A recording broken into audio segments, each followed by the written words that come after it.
Jail में बंद कैदियों को मानसिक अवसाद से बचाने के लिए डीजी जेल एसएन साबत और शासन की पहल पर कानपुर जिला कारागार में एक अनोखी और सराहनीय पहल की गई है। जी हां, इसके तहत कानपुर के जेल अधीक्षक डॉक्टर बीडी पांडे के मार्गदर्शन में और शहर के जाने माने बिग एफएम से आरजे विश्वनाथ के कुशल नेतृत्व में जेल में बंद कैदियों को रेडियो जॉकी बनने की ट्रेनिंग दी जा रही है। जी हाँ, आपने बिल्कुल सही सुना। इस ट्रेनिंग के तहत अब इन बंदियों के मुंह से गुड मॉर्निंग कानपुर जेल का प्रतिदिन आह्वान होगा।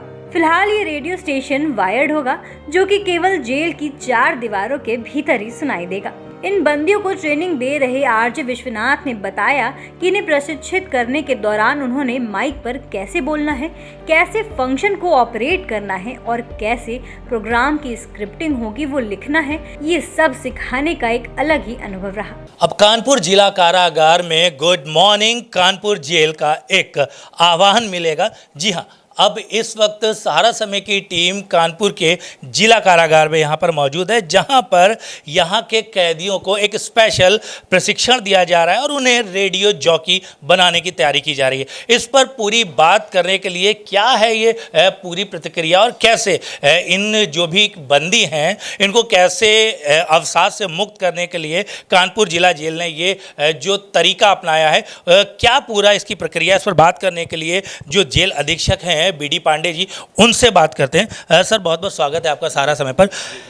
कानपुर के कैदी अब कहेंगे गुड मॉर्निंग कानपुर, ये जॉकी वाला अंदाज कानपुर जेल में कैसे आइडिया आया और क्या वजह रही इसकी? जी, देखिए, शासन के और डीजी सर के हमारे निर्देश हैं कि कारागार की अनुशासन व्यवस्था, सुरक्षा व्यवस्था, इन सबको सुदृढ़ रखने के साथ साथ बंदियों का स्वस्थ मनोरंजन किया जाए और जिससे कि उनको अवसाद से भी बचाया जा सके। तो उसकी कड़ी में हम लोगों ने यहाँ जेल रेडियो की शुरुआत की और जेल रेडियो को व्यवस्थित रूप से चलाने के लिए यहाँ कानपुर के बिग एफएम के 92.7 बिग एफएम के प्रोग्रामिंग हेड हैं विश्वनाथ जी हैं, उनसे अनुरोध करके 10 दिन की ट्रेनिंग इनको बंदियों को दिलवाया रेडियो जॉकी के रूप में कार्य करने की।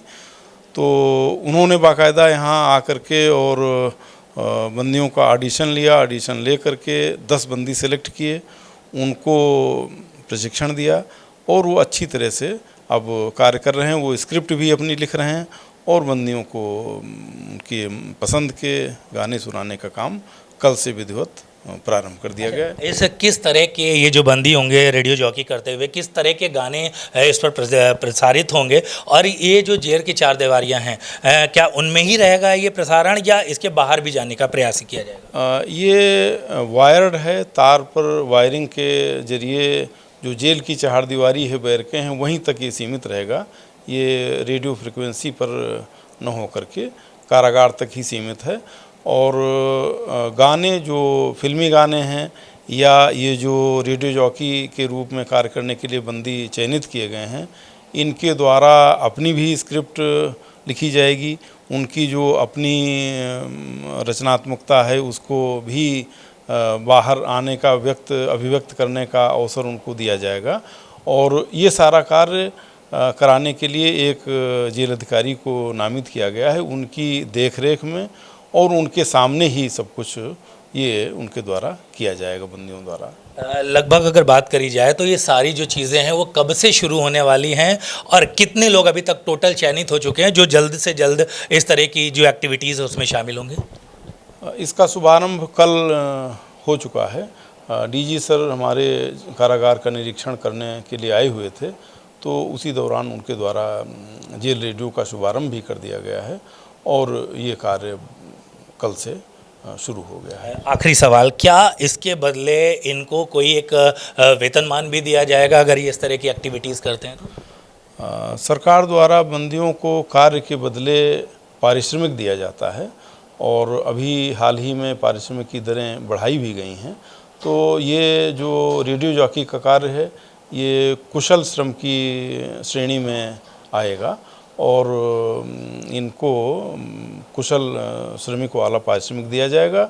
और जो भी कारागार में जितने भी बंदी हैं कोई न कोई कार्य कर रहे हैं उनको पारिश्रमिक देने के लिए उनके बैंक अकाउंट भारतीय स्टेट बैंक में हमने यहाँ जिला कारागार कानपुर में अभी पिछले 2 महीने के अंदर खुलवाए हैं और ये पारिश्रमिक की धनराशि उनके बैंक अकाउंट में क्रेडिट कर दी जाएगी। जब मुझे जेल रेडियो के बारे में पता चला और डिप्टी जेलर प्रशांत उपाध्याय जी और जेल अधीक्षक डॉक्टर BD पांडे जी से बात हुई इसके बारे में और इस कॉन्सेप्ट के बारे में, तो मुझे भी लगा कि कुछ ये अलग ही है। और यहाँ पर जेल बंदियों को ट्रेनिंग देना, उसके लिए काम करना, ये मेरे लिए भी एक अलग अनुभव था। तो मैंने सोचा क्यों ना इसकी शुरुआत करी जाए और शुरुआत हुई।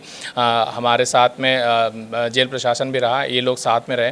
30 बंदियों को चुना गया पहले, उसमें से ऑडिशन लेने के बाद 9 बंदियों को सेलेक्ट किया गया, जिसमें से 5 को RJ के लिए, 2 को कॉपीराइटर और 2 को म्यूज़िक की ट्रेनिंग दी गई, जिसमें 5 RJ बिल्कुल रेडी हो गए। इतने कम समय में इनको ट्रेनिंग देना ये मेरे लिए बहुत ही चैलेंजिंग था, क्योंकि एक अलग माइंडसेट से यहाँ पर है और उनको रेडियो जॉकी क्या होता है, किस तरीके से होता है, हमें 6-6 महीने लग जाते हैं सीखने के लिए। लेकिन इन्होंने बहुत ही कम समय में जेल रेडियो में किस तरीके से वो प्रोग्राम कर सकते हैं वो समझ गए हैं, किस तरीके से शोज़ कर सकते हैं।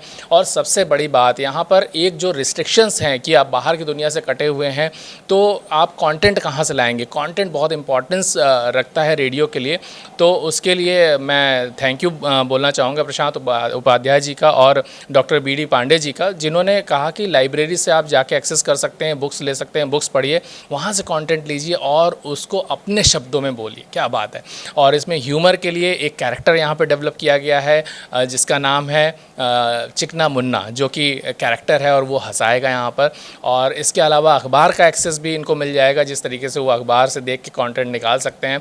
तो इस तरीके से यहाँ पे एक जेल रेडियो का जो एटमॉस्फेयर है वो कितना बढ़िया हो चुका है, लोग सुन रहे हैं इस वक्त। इसका इनॉग्रेशन हो चुका है और ये लगातार चलने वाली प्रक्रिया है। तो इस तरीके से अगर कभी आपको भी मौका मिले ना कुछ करने का, ज़रूर करना। बंदी यहाँ पर आते हैं तो यहाँ पर जो जेल है इसको जेल ना होकर एक सुधार गृह बनाने की जो एक शासन की प्रतिक्रिया है उसको इनके आने के बाद काफ़ी अच्छी तरह से अमल में लाने का प्रयास किया जा रहा है। अब देखना होगा कि आगे किस तरह की ये जो एक्टिविटीज़ हैं बंदियों की ये कहाँ तक सफल हो पाती हैं। कानपुर से वीडियो जर्नलिस्ट रवि शर्मा के साथ सहारा समय के लिए अनुराग श्रीवास्तव।